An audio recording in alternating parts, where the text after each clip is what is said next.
Indigo की कुछ flights पिछले कुछ दिनों से डिले हो रही हैं और कैंसिल हो रही हैं और लोग एयरपोर्ट पर गुस्सा कर रहे हैं। पर असली प्रॉब्लम क्या है और स्टाफ को मारने पीटने से कुछ सॉल्व हो सकता है क्या? चलिए इस छोटी सी वीडियो में समझने की कोशिश करते हैं। इन सब का सबसे पहला रीजन है पायलट्स एंड क्रू मेंबर्स के लिए आए नए रेस्ट रूल्स का।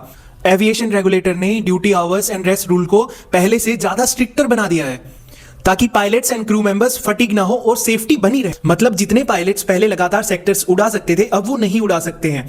अगर आपके पास क्रू मेंबर्स की कमी है तो फ्लाइट कैंसिल कर दो। और इसका दूसरा सबसे बड़ा रीजन है क्रू की शॉर्टेज का, और पीक सीजन इसका कहीं ना कहीं एक और रीजन हो सकता है। पर प्रॉब्लम तब बढ़ जाती है जब हम पैसेंजर्स एयरपोर्ट के स्टाफ से गुस्सा करने लग जाते हैं। एयरपोर्ट पर स्टाफ को मारने से या फिर लोगों को गालियां देने से फ्लाइट्स उड़ना शुरू नहीं हो जाएंगी, हम सबको पता है। ग्राउंड स्टाफ के पास इतनी पावर होती ही नहीं है, ना तो एयरक्राफ्ट का इंजन उनका है, ना क्रू ड्यूटी लिमिट्स, एटीसी के रूल्स उनके हाथ में नहीं है।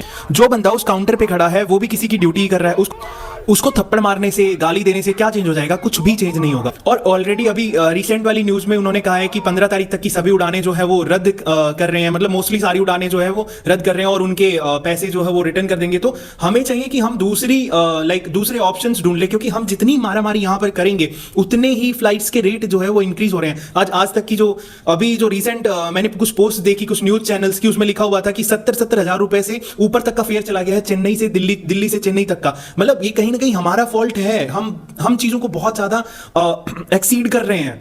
तो मेरी उन लोगों से विनती है जिन लोगों को थोड़ी सी कम इमरजेंसी है वो प्लीज ऐसा कुछ भी ना करें। एयरपोर्ट पे जाने से कोई मतलब नहीं है, वहां लोगों को से लड़ने से कोई मतलब नहीं है। चीजें कैंसिल हो चुकी हैं ऑलरेडी और उन पे जितना कर सकते थे, जितना फ्लाइट एंड एयरलाइन इंडस्ट्रीज कर सकती थी उससे ज्यादा वो कर चुके हैं। बट चीजें उनके हाथ में नहीं है, तो हमें ये चीजें एक्सेप्ट कर लेनी चाहिए शायद।